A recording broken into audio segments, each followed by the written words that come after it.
Vai dar, Lucas? Vai dar? Ô, bom, então multiplicou mesmo. Glória a Deus. Ó, tá lá na agulha lá, o vídeo que eu tinha pedido. Joga lá para nós. Isso, deixa aí. Pausa, né? Pausa, porque eu vou falar um negocinho. Deixa só na agulha aí para nós. Irmãos, que alegria, né? Hoje pela manhã, muitas crianças, agora à noite, muitas crianças, né? E o que a gente está percebendo? O que nós estamos percebendo? Nós vamos startar aí a construção da nossa nova sede por meio das salas que serão as salas do Ministério com Criança. Como nós usamos a estrutura aqui, nós vamos começar construindo as salas. Por que isso, pastor Carlinhos? Porque essas salas que servem aqui no Ministério com Crianças, elas vão servir durante a semana para a escola, para o Colégio Foco. E por que o Colégio Foco, esse ano, não abriu o Fundamental 1, por exemplo? Porque nós temos algumas crianças que estão se formando e os pais, todos eles querendo matricular a criança, mas nós não podemos entrar no Fundamental 1, porque o Ministério da Educação de Minas Gerais diz que precisa de estruturas novas para todas as séries, primeiro ano, segundo ano, terceiro ano, quarto e quinto, acho. Primeiro, segundo, terceiro, quarto e quinto ano. E aí, o que nós vamos fazer? Nós vamos conciliar, né, o útil ao agradável.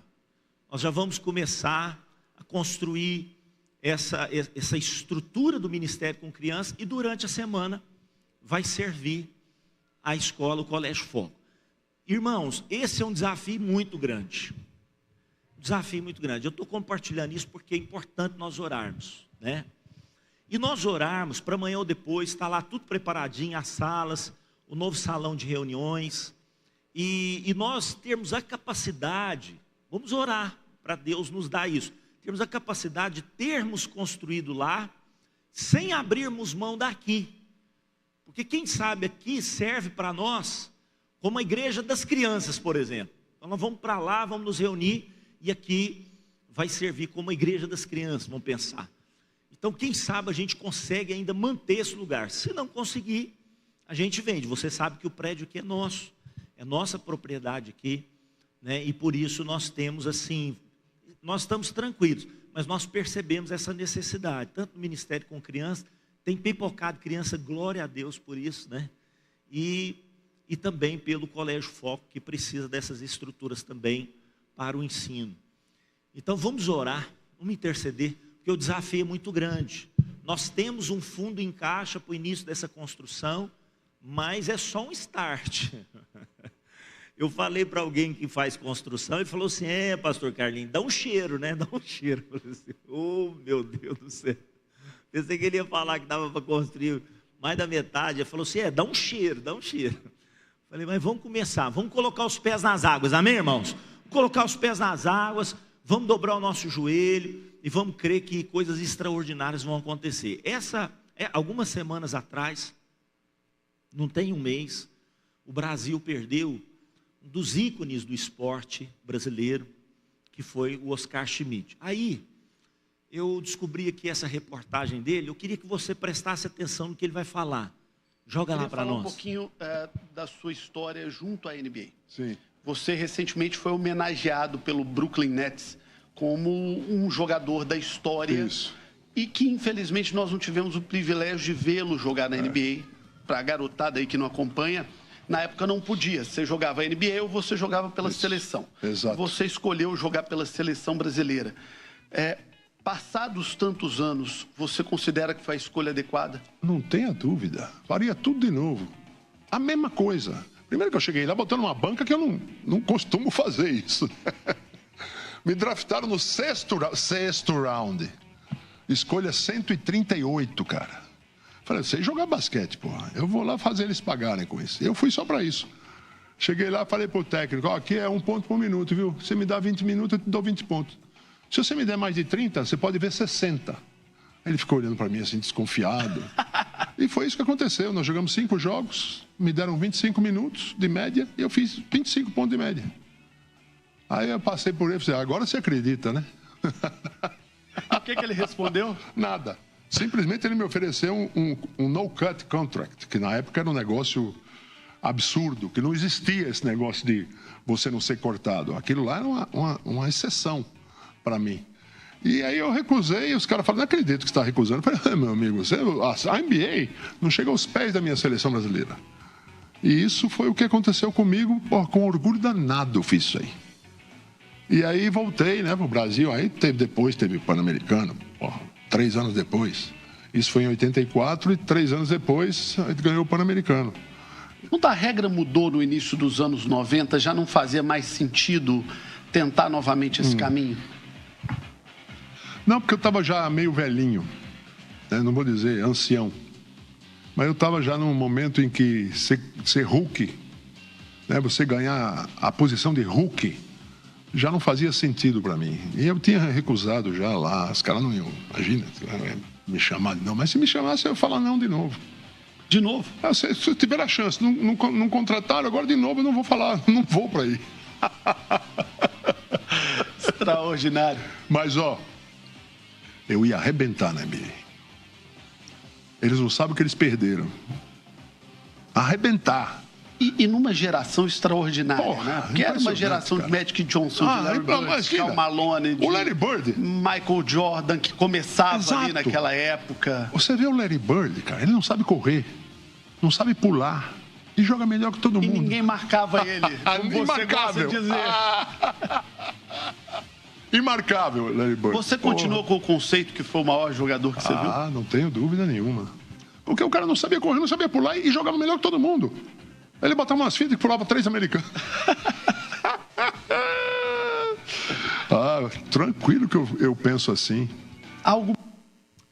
Queridos, algum tempo atrás, a seleção brasileira tinha já jogadores, agora, depois do ano 2000, a seleção brasileira já tinha jogadores na NBA.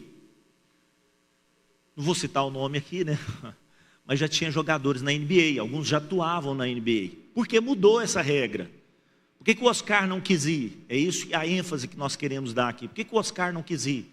Porque se ele fosse para a NBA naquela época, 1984, a NBA é considerada um ranking de profissionais. Então, as Olimpíadas, por exemplo, representar a seleção brasileira, está dando microfonia aqui no microfone, não sei, o pessoal mexeu aí, não sei se está dando um pouquinho de microfonia, aí se puder ajustar para nós. Então, o que aconteceu? Se ele fosse para a NBA, nunca mais ele poderia atuar pela seleção brasileira. Nunca mais.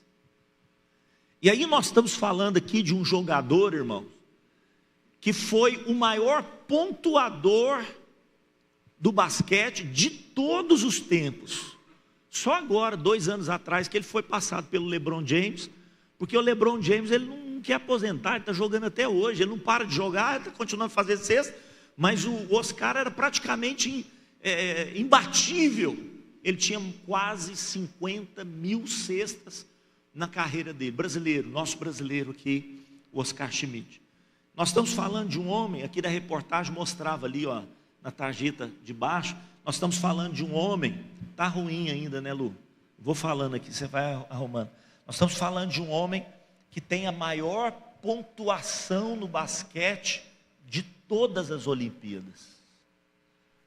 Ele participou de 5 Olimpíadas, ele fez mais de 1.000 pontos, 1.093 pontos nas Olimpíadas pela seleção brasileira. Nós estamos falando de uma pessoa que venceu o time dos Estados Unidos no basquete. Isso era impensável. Pan-Americano, Olimpíadas. Tinha distribuição das medalhas. Antes mesmo das competições, eles falavam assim, nós vamos distribuir as medalhas, mas a medalha de ouro no basquete já é para os Estados Unidos. E é assim até hoje, praticamente. Talvez nessas eras todas olímpicas, os Estados Unidos tenha perdido umas 3, 4 vezes apenas as Olimpíadas. Todas as outras ele ganhou no basquete. Só que, Pan-Americano de 1987, o Brasil jogou contra os Estados Unidos, lá nos Estados Unidos, em Indianápolis. E o Brasil desbancou os Estados Unidos, foi medalha de ouro, venceu o time dos Estados Unidos. Venceu o time dos Estados Unidos. E o que aconteceu depois dessa vitória do Brasil? Eles mexeram os pauzinhos para que fosse permitido os profissionais da NBA jogar também nas competições olímpicas e do Pan-Americano. Então, só depois dessa vitória do Brasil, eles mexeram isso aí. Por isso que o repórter vai perguntar: mas Oscar, depois mudou as regras, você não queria ir lá? Depois que mudou as regras, você ia participar da seleção brasileira no mesmo tempo. Ele falou assim: não, eu já estava um pouquinho já velhinho, e eu não queria ser um hooker. Um hooker, não é o Hulk lá dos quadrinhos, não. O Hulk é um hooker, né, que eles falam hooker, é um jogador especial, é um jogador privilegiado em quadra, né, e ele não queria ser considerado assim. E aí então ele abriu mão de jogar na NBA, mesmo sendo possível jogar na seleção. O rapaz pergunta para ele de novo, fala para ele: mas você faria isso de novo? Eu falei: faria tudo novamente, porque eu disse para o pessoal da NBA: vocês não chegam nem aos pés da nossa seleção brasileira. Por que eu estou citando aqui o Oscar Schmidt, né, nessa palavra? Porque é um brasileiro que amou, né, faleceu agora, há pouco tempo, que amou esse Brasil, que amou essa nação. Um brasileiro que não teve vergonha de pegar a bandeira do Brasil e se cobrir com ela. Um brasileiro que fez de tudo para enaltecer o nome da nossa nação. Pessoal da transmissão, é esse aqui, né? 28, 29. Deixa eu ver se eu consigo. 28, 29. A gente vai entrar na palavra aqui. E aí eu estava falando que depois da década aí, ó, do início do milênio, depois de 2000, muitos brasileiros foram jogar na NBA. Muitos brasileiros foram jogar. E aí, alguns técnicos da seleção convocavam esses brasileiros que estavam na NBA para jogarem na seleção brasileira. Você sabe que a seleção brasileira de basquete quase que não tem mais evidência. Agora está formando um time bacana pra caramba. O time da seleção brasileira está muito bom. Mas quase não teve mais evidência. E os técnicos solicitavam os jogadores da NBA para estarem fazendo parte da equipe. E a maioria deles dava desculpas, se justificava, dizia que não tinha possibilidade, que estavam ocupados demais. Até me faz lembrar aquela parábola de Jesus: venham para a festa, venham para a festa. Ah, eu não posso, porque eu comprei um campo, eu tenho que ir lá vê-lo, ver como é que ele está. Ah, eu comprei uma junta de bois, eu preciso verificar. E quantas justificativas nós temos para não fazer a obra de Deus? Quantas justificativas? Irmãos, as justificativas são muitas. Eu fico pensando, se Deus fosse dar justificativa para não nos salvar, Ele teria milhares e milhares. Mas Deus amou o mundo de tal maneira que deu o seu Filho unigênito, para que todo aquele que nele crê não pereça, mas tenha a vida eterna. Deus tomou uma atitude. Deus, Ele fez alguma coisa. E essa palavra, no Dia das Mães, né, dentre outras mil, és tu, Brasil, ó pátria amada, dos filhos deste solo, és mãe gentil, pátria amada, Brasil. Você nasceu no Brasil? Quantos aqui nasceram no Brasil? Então você é filho dessa terra. O que eu e você temos feito por essa mãe? O que eu e você temos feito para que o Brasil se torne, como o Salmo 33 fala aqui, olha, o Salmo 33 fala nesse primeiro versículo, que é o 12, fala assim, ó: bem-aventurada a nação cujo Deus é o Senhor. O que eu e você temos feito para que isso se torne uma realidade? Para que o Brasil seja conhecido como terra de Deus, terra abençoada, terra onde o Senhor trouxe o avivamento, onde há abundância de paz, de prosperidade, onde há um povo quebrantado, sensível, onde há um povo cheio do Espírito Santo de Deus, celeiro de missionários, o que eu e você temos feito. E ao refletir nesse salmo, eu percebo aqui, irmãos, algumas características. Se nós podemos citar aqui, no mínimo 3 características, que eu e você precisamos atentar, principalmente nesse ano de eleições, para que essa nação seja uma nação bem-aventurada. Uma nação que tema ao Senhor, uma nação que confia no Senhor e uma nação que espera em Deus. O texto vai dizer para nós: bem-aventurada a nação cujo Deus é o Senhor, o povo que Ele escolheu para lhe pertencer. Dos céus, olha o Senhor e vê toda a humanidade. Do lugar da sua habitação, Ele observa todos os habitantes da terra. Ele que forma o coração de todos, que conhece tudo o que fazem. Nenhum rei se salva pelo tamanho do seu exército. Nenhum guerreiro escapa pela sua grande força. Estava falando de Golias. Olha, Golias sabia disso aqui. Quando Davi falou para ele: você vai perder essa batalha em nome do Senhor dos Exércitos.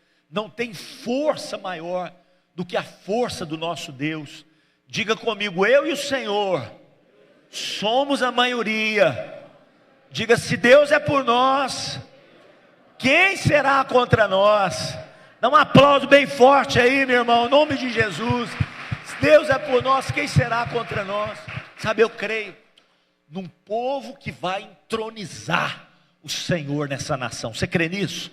Povo que vai entronizar o nosso Deus nessa nação. Continua dizendo: o cavalo é vã esperança de vitória, apesar da sua grande força, é incapaz de salvar. Veja, preste atenção: os olhos do Senhor voltam-se para quem? Para aqueles que o temem. Essa é a primeira característica. Para aqueles que firmam o que, gente? A esperança no seu amor leal. Com qual propósito? A fim de livrá-los da morte, garantir-lhes a vida, mesmo em tempo de luta, de escassez, de fome, de tribulação. Se Deus é por nós, nós seremos mais que vencedores. Por isso a nossa esperança está no Senhor. Você pode repetir isso? Diga: a nossa esperança. Diga após mim para ficar bem orquestrado. Diga: a nossa esperança está no Senhor. Agora diga com fé: diga: a nossa esperança está no Senhor. Só você que crê, dá mais um aplauso a Ele nessa noite, em nome de Jesus. Eu creio, a nossa esperança está no Senhor. Irmãos, que bênção, eu tenho visto surgir muitos nomes pleiteando o cargo de presidência da nossa nação. No mínimo 3 que eu vi ali, são pessoas que qualquer um deles que entrar, já vai fazer uma diferença. Eu não vou citar o nome aqui, nós estamos ao vivo, né? Nem sei se eu poderia estar mencionando isso, mas no mínimo 3. Eu dou glória a Deus.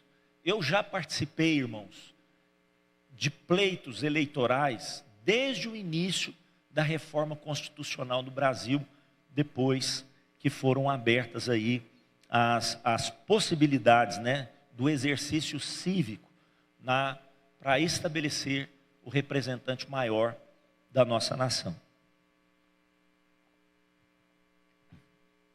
O presidente Figueiredo, ele vai abrir essa possibilidade. O Congresso escolhe um representante.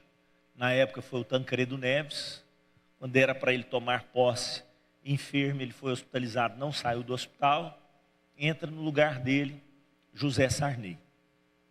De lá para cá, as eleições são na urna e houveram tantas ocasiões em que eu olhava assim, né? Eu, um jovem ainda, entrando aí, início da minha vida adulta, eu percebia assim: poxa, que dificuldade, que luta, não tem ninguém para você escolher aqui, gente.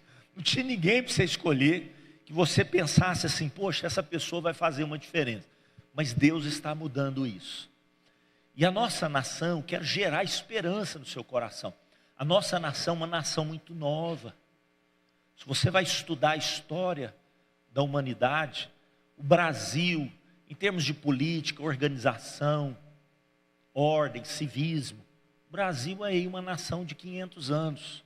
Durante muitos anos foi colônia, depois se tornou império, e depois se tornou república de uma forma muito bagunçada.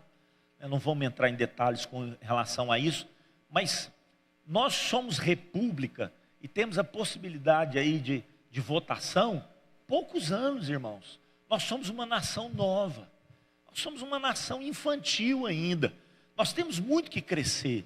Não perca sua esperança.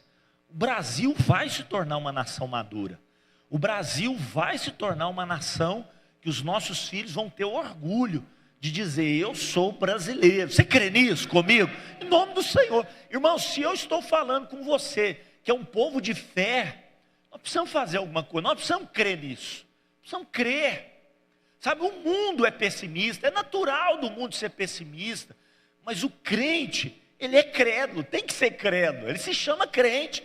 Nós precisamos ser crédulos, nós precisamos que coisas tremendas aconteçam na nossa nação, e nós vamos fazer da forma correta, olhando para o alto, não olhando para os homens, porque a nossa esperança não está no fulano, no ciclano, no beltrano. A nossa esperança está no Senhor. Você crê comigo nisso? A nossa esperança está no Senhor. Ele é o nosso auxílio, Ele é o nosso escudo, nele se alegra o nosso coração. Por quê? Terceira característica, porque confiamos no seu santo nome. Esteja sobre nós o teu amor leal, Senhor, como em ti está a nossa esperança. Ele menciona 3 virtudes aqui, para que essa nação seja bem-aventurada. Uma nação bem-aventurada é uma nação que teme a Deus, é uma nação que confia em Deus, é uma nação que espera em Deus. Essas 3 características, nós precisamos orar. Pastor, como que eu faço diferença na minha geração? Estude sobre isso. Você sabe por que é que você vai para as urnas, agora próximo aí de outubro, aqui é outubro, né? Que dia que vai ser? Dia 3 de outubro? Não sei que dia que é. Por aí, né? Quem sabe me falar o dia aí? Dia 3, não é? Eu acho que é 3 mesmo. É num domingo, não sei. Num domingo. Não sei se é 3. Aqui pertinho. Você sabe o que você vai fazer lá? Tem gente que não sabe. Você sabe o que faz um deputado estadual? Você sabe o que é uma assembleia legislativa? O que é uma assembleia legislativa? Você sabe o que faz um deputado federal? Você sabe, você pode votar num deputado federal, mas apenas dentro do seu limite territorial do seu estado. Você não pode votar num deputado de Goiás, federal. Você não pode votar num deputado do Rio de Janeiro, mesmo sendo federal. Ele é o representante na Federação Brasil do seu estado, o seu deputado federal. Você sabe qual que é a função dele, o que ele vai fazer, né? Você sabe o que faz um senador? Você sabe o que faz um senador? Poxa vida, nós estamos vivendo crises institucionais. E o que temos feito para mudar isso? Ah, pastor, mas é muito pouco que eu posso fazer. É um voto só, mas você pode fazer a diferença. Você pode fazer a diferença. Através da sua postura, você pode fazer a diferença. E outra coisa, irmãos, que coisa boa é nós termos uma consciência tranquila. A Bíblia diz isso.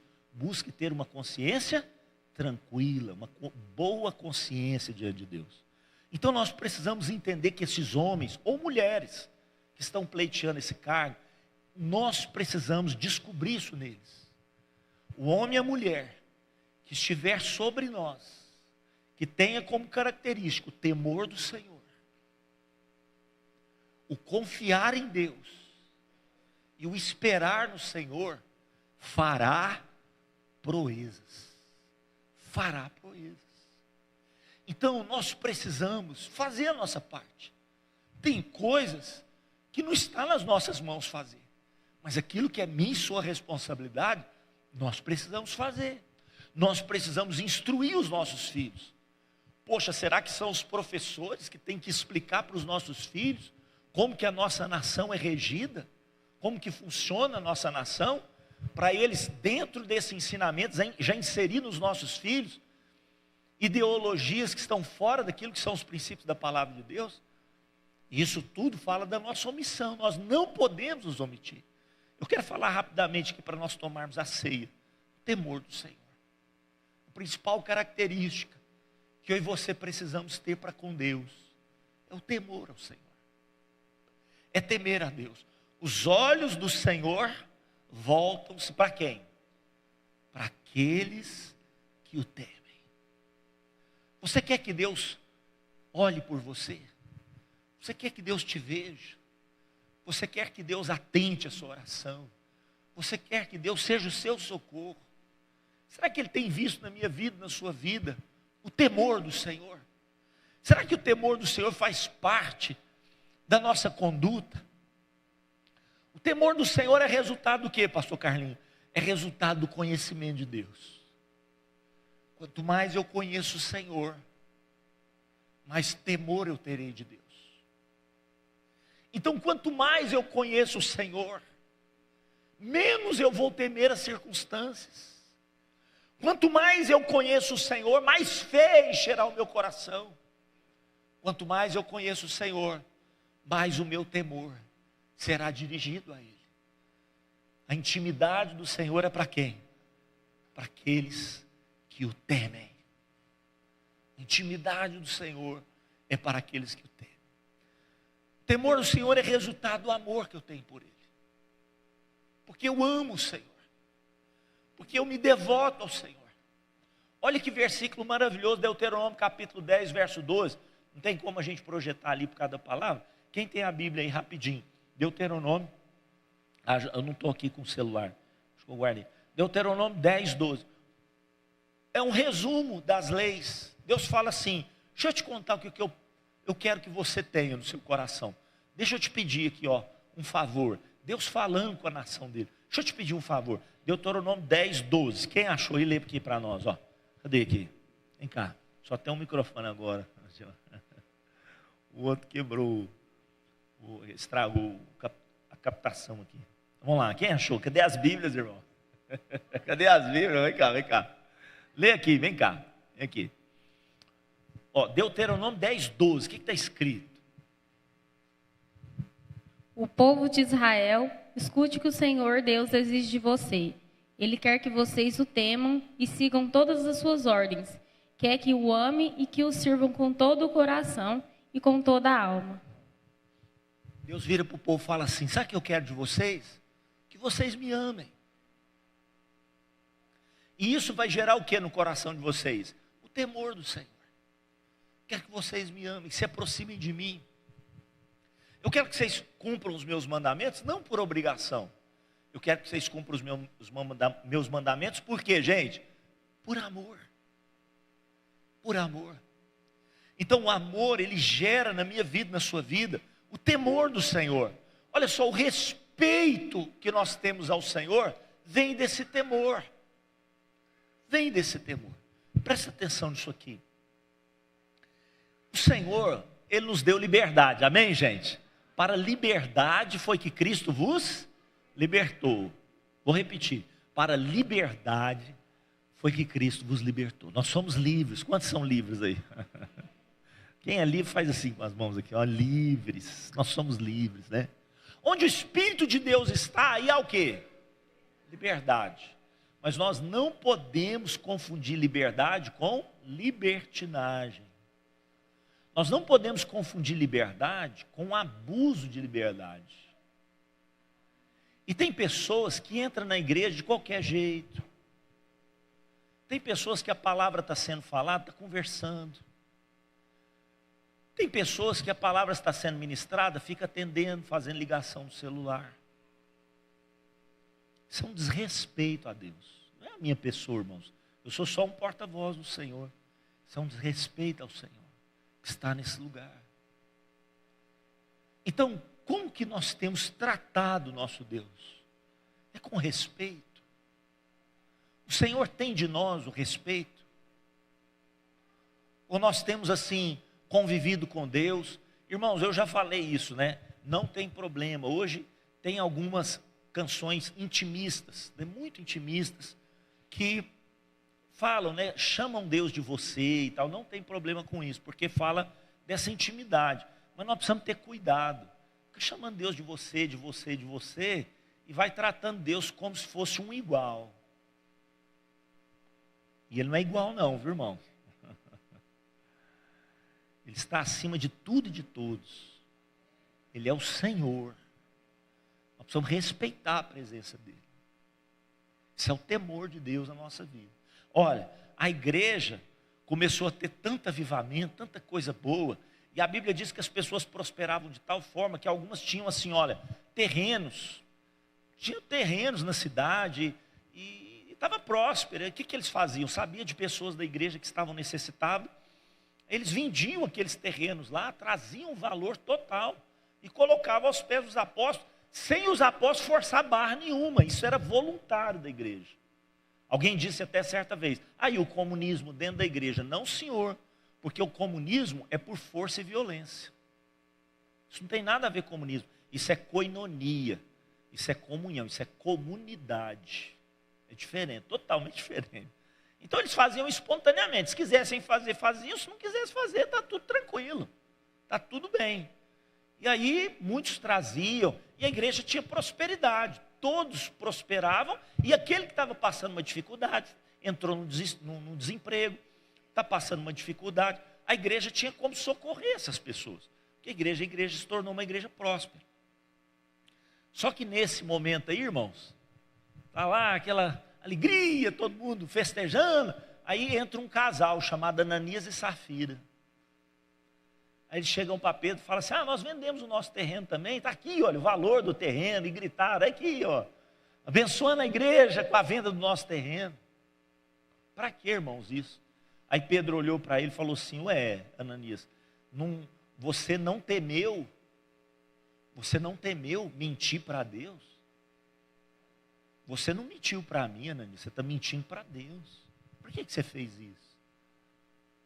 Então, para que você saiba que você está mentindo, não é para mim, é para o Senhor. Aí está aí os pés dos meninos que vão te enterrar agora. O cara, pá, pum, morreu.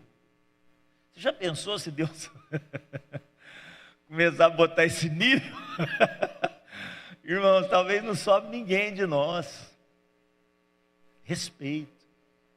Irmãos, Isaías, um dia, ele viu o Senhor na glória.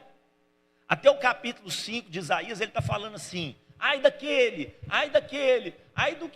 que fala que o mal é bem, do bem é mal, ai, daí, ó, e tal, profetizando, apontando o dedo. Aí quando ele caiu no capítulo 6, que ele viu Deus, ele falou o quê, irmãos?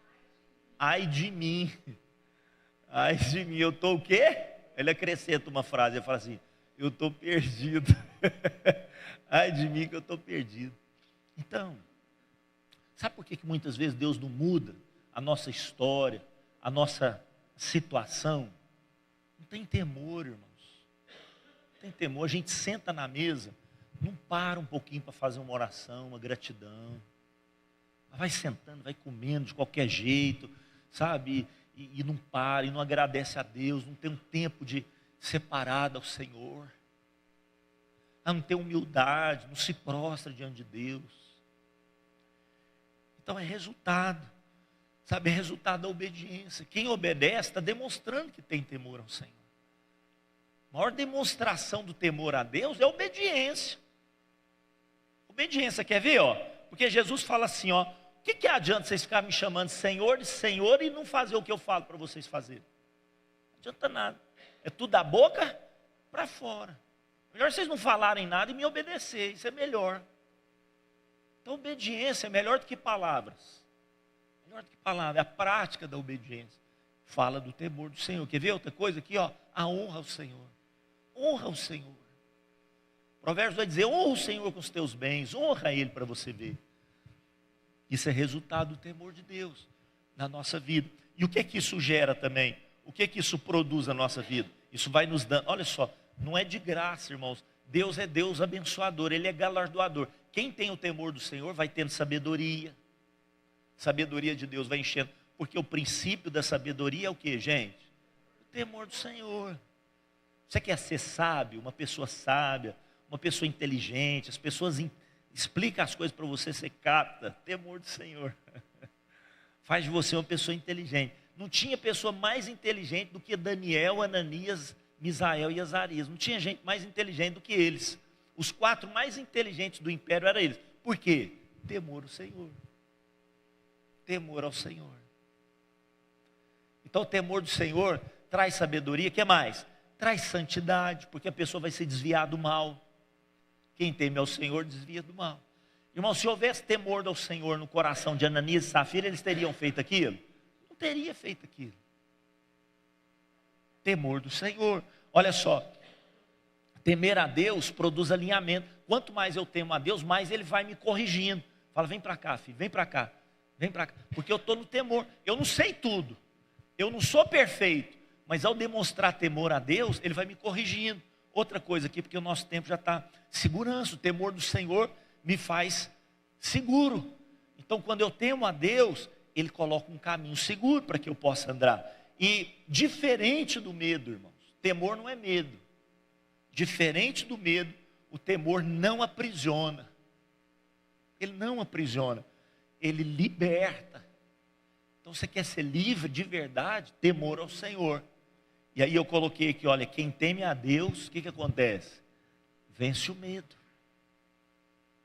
Por que Davi derrubou Golias? Ele temia a Deus.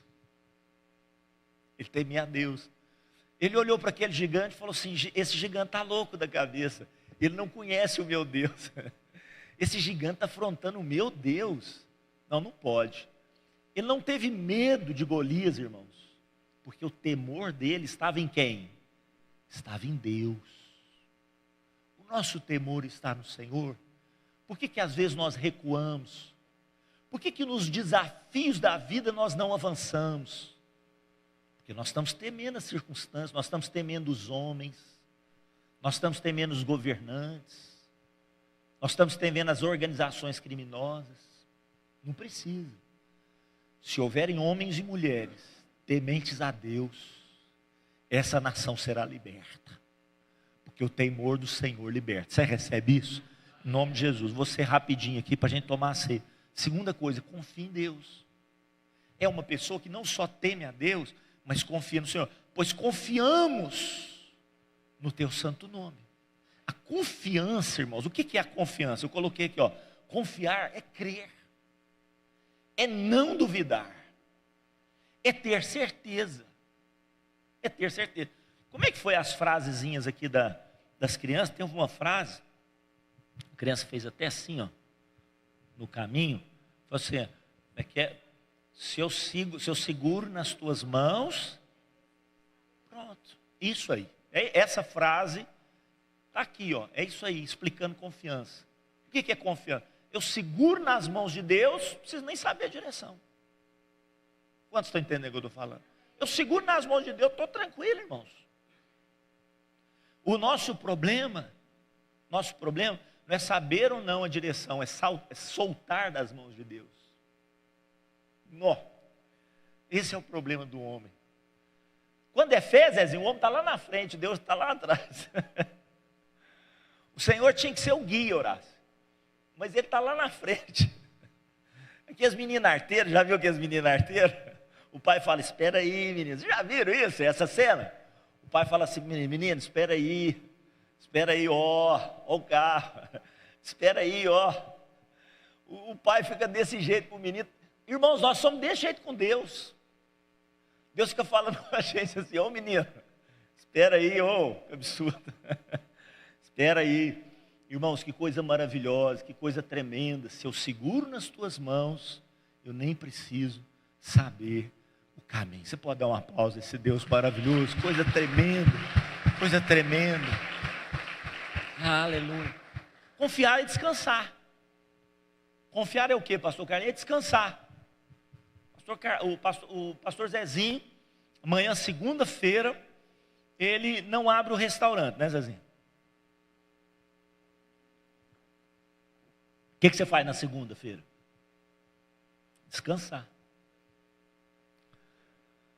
Aí, se ele não tem Deus na vida dele, ele fala assim, não, mas, sim ou não, Dani?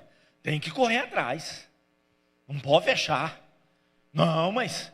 E quantas pessoas já bateu lá no restaurante? Acho que até hoje, né? Até hoje.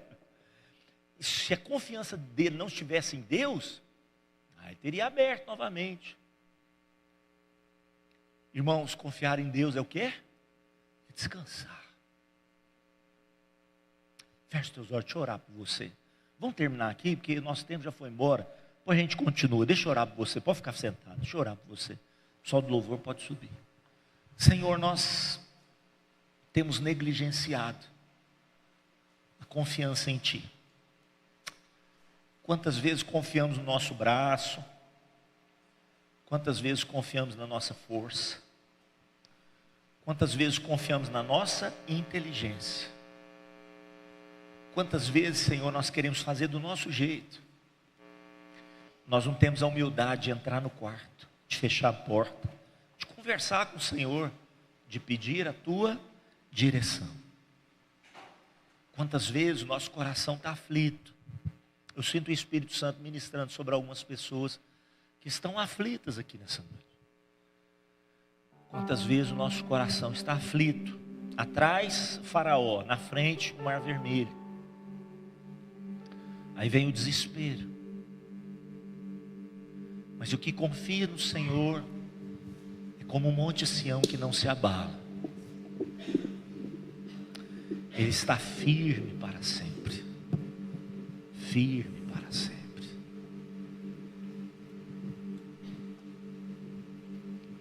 Não te indignes por causa dos malfeitores. Não tenha inveja daqueles que praticam iniquidade. Eles, dentro em breve, definharão como a relva, murcharão como a erva verde. Confia no Senhor. Faça o bem. Alimenta da terra. Alimenta da verdade. Habita na terra. Alimenta da verdade. Agrada-te do Senhor. E Ele satisfará os desejos do teu coração. Descansa no Senhor. Espera nele. Deus, nós precisamos do descanso do Senhor. Quantos de nós não temos mais o descanso, que é chamado na tua palavra de o sábado? Nós não precisamos viver no legalismo do sábado, o legalismo daquilo que era uma instituição, mas nós precisamos viver a essência do sábado. Até hoje precisamos, que é ter o Senhor como nosso descanso. O Senhor é o nosso descanso. O Senhor é o nosso refúgio, a nossa fortaleza, o nosso socorro bem presente. Nós não vamos temer.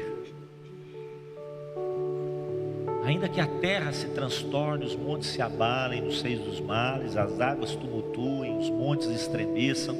Tem um rio aqui, olha. Há um rio aqui, irmãos, nesse lugar. Um rio que sai da presença de Deus.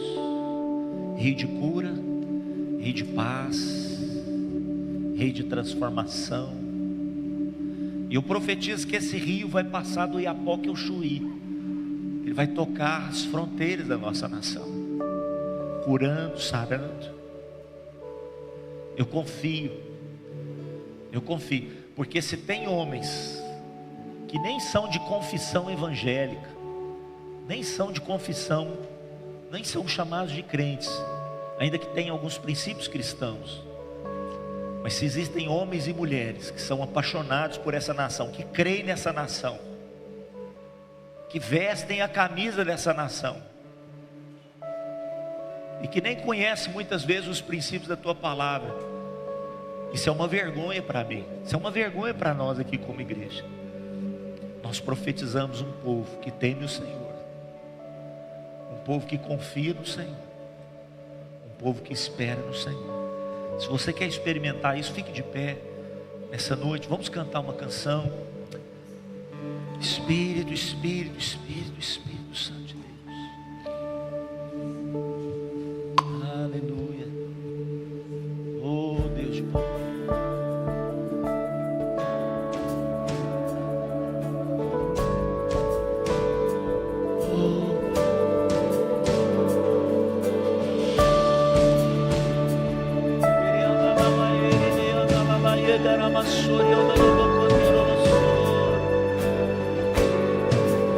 Declare isso nessa noite. Vinde, voltemos ao Senhor. Nós queremos voltar, Senhor. Primeiro amor. Vinde, Meu Deus. voltemos ao Senhor. Encontre em nós o temor do Senhor. Jesus é o centro. Olhemos Pra Ele, Jesus é o centro. Olhemos pra Ele,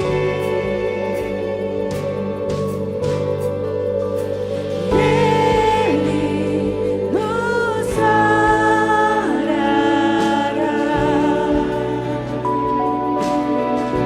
O que mais Ele fará por nós?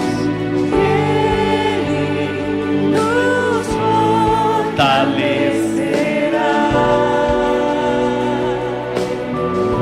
Obrigado, Senhor. Ele nos levantará.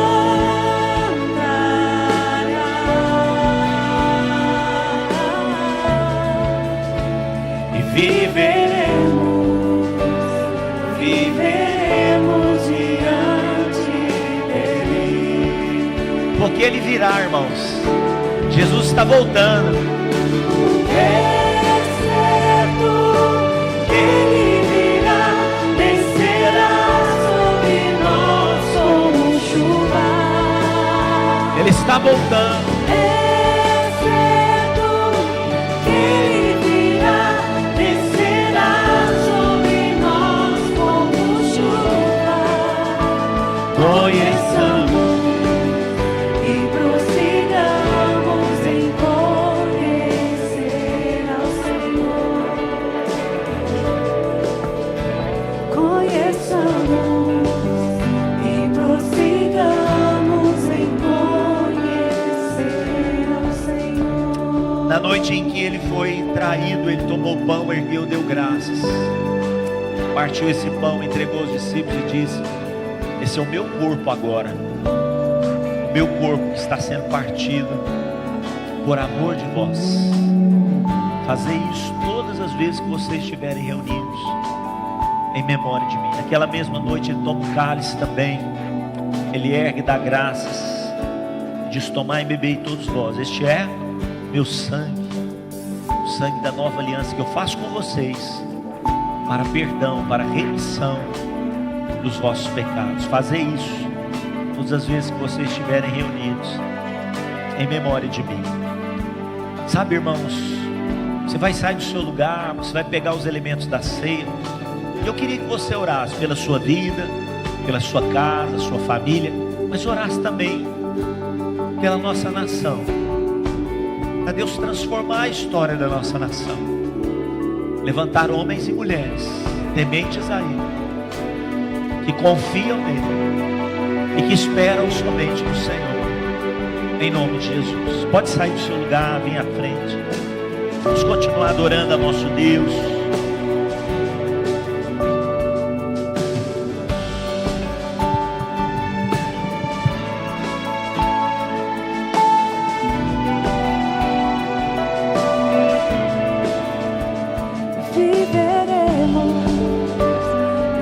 Viveremos diante dele.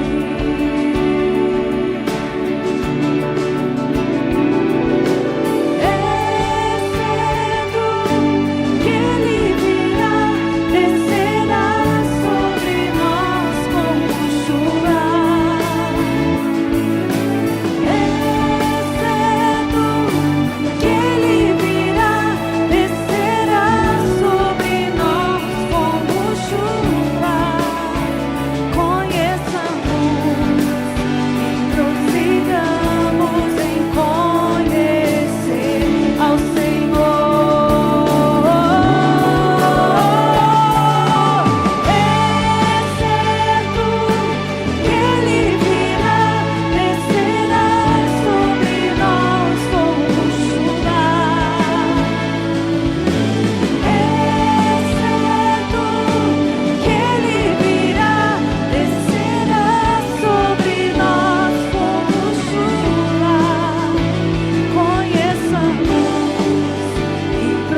Conheçamos e prossigamos. Conheçamos e prossigamos em conhecer o Senhor. Irmãos, você vai orar, você vai tomar a ceia.